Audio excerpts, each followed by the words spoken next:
Magandang araw mga kaibigan. Bigyan natin ng reaction opinion itong video posted by Senator Amy Marcos. Yung talumpati niya kagabi sa second day of rally ng Iglesia ni Cristo sa EDSA. Sabi niya, umalis na ang Pangulo! Kasi umalis na ang Pangulo, papuntang Canada. Tapos sabi niya, ariglado na daw tayong lahat. So, nakakatuwa po. Full of energy, buhay na buhay. Si Senator Amy na nakikiisa. We are one! Sa Iglesia ni Cristo. Mabuhay ang Iglesia ni Cristo. Pakinggan natin siya. Ating manang Amy Marcos!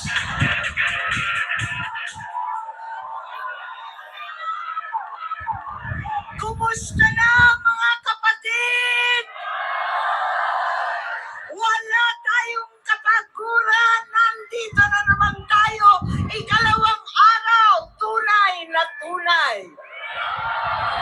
Ngunit ang sabi nila, wala raw kwenta ang ginagawa natin. Wala raw mangyayari. Wala raw bisa itong We Are One.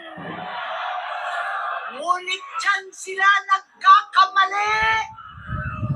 Alas 7, aalis ang Pangulo patungong Canada. Areglado na daw tayong lahat. Wala na raw problema sa katarungan at katotohanan. Wala na silang pakialam. Bumiyahe na. Ngunit ako ay naniniwala Excuse me. na ang mapayapang protesta ay nakaukit sa puso ng bawat isa sa atin. Mapayapa man at walang inig yung iba, kasama pa rin natin dito sa EDSA. Kasama ng Iglesia ni Cristo. Ito ang daing ng bawat Pilipino, ng bawat mamamayan na naghihirap at nagdurusa. Naniniwala ko na pakikinggan ng pagsamba at pananampalataya natin. Hindi kailanman natutulog ang Diyos. Correct! Ang Panginoon kasama po natin. Kaya't nais kong magpasalamat ng taus-puso sa mga nanguna nanindigan ang ating mga kapatid sa Iglesia ni Cristo.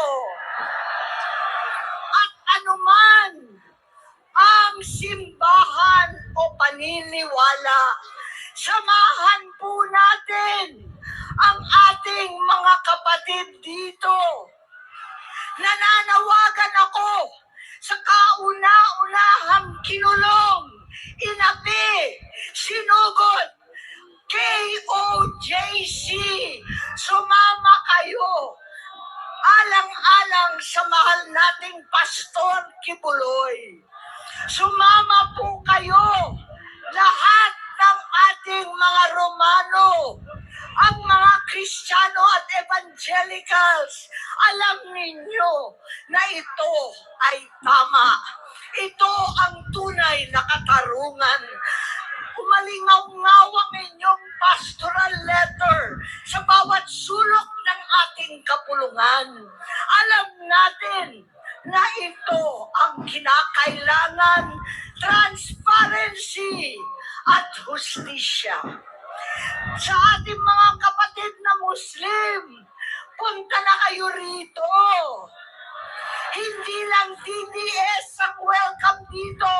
Lahat ng mga kapatid na Muslim, na mga bigo sa pangako ng halalan, bigo pa rin sa tunay na kalayaan para sa BARM at sa buong Muslim Mindanao.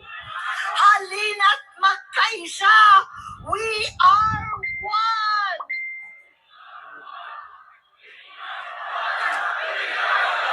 Salamat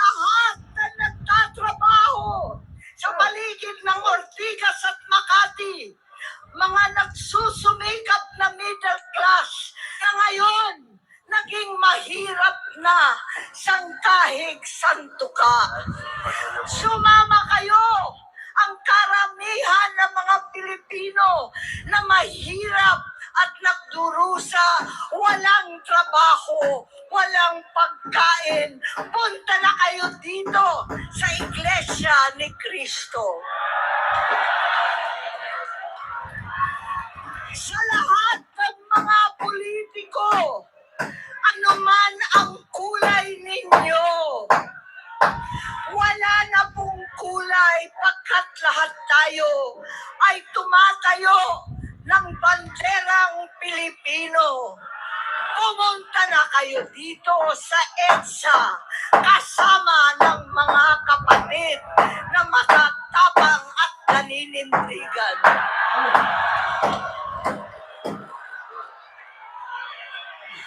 Pati na rin ang mga dating loyalista, Ilocano, Bisaya, saka Maynila at Katagalugan, mga biko at laslas ang puso katulad ko. Hindi itong katiwalian, itong kabugtutan ang ating inasahan. At tulad ng sigaw ng tatay ko, ng tunay at iisang Pangulong Marcos noon, dekadang nakalipas, we are one Philippines, isang bansa, isang diwa. Magkaisa tayo kasama dito sa pamumuno ng Iglesia ni Cristo.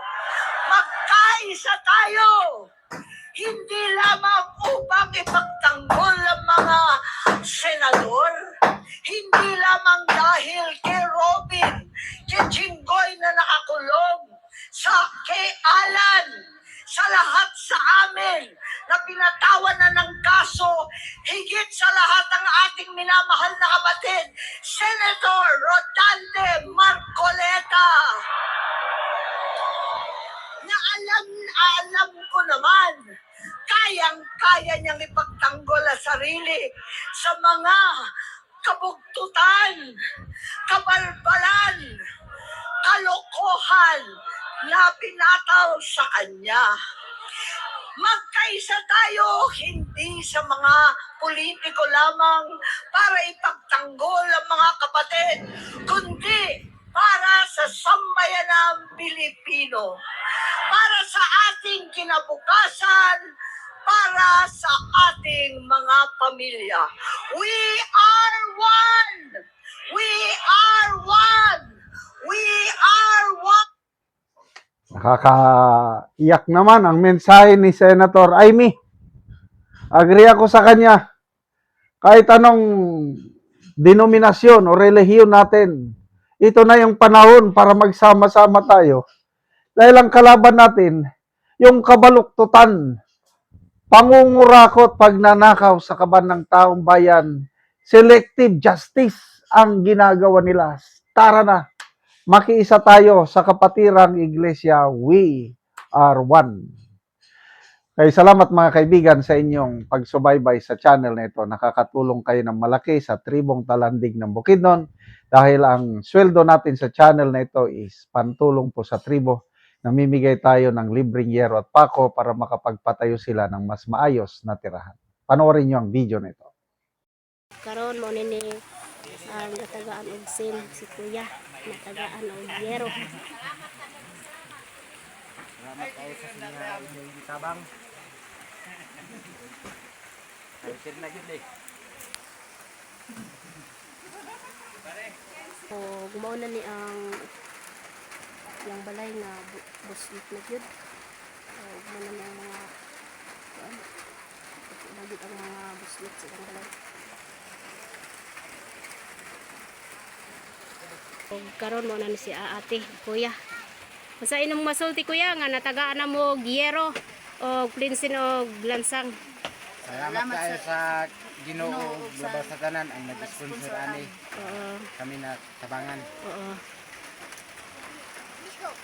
Wala ang inyong tabang nga kuan. dili pa gud ni ma-repair among balay. Kaya wala pa i-budget sa So daghang karon kayo kuya, salamat. pila na katuig ang inyong pagpuyo din sa inyong balay kuya? Among pagsugod diri 10 years na nagpuyo diri. So usa na inani na siya. 10 years na sila si kuya ug ate nagpuyo sa ilang balay. Pila ka buok din yung anak kuya? Duha. Duha. Laki ug bae. Sige kuya, salamat. Salamat kayo. Unta daghang pa mong matabangan. Oo. Pareha namo. Wala na i-budget og palit sa sin. Oo. Daghang kayong salamat. Sige kuya.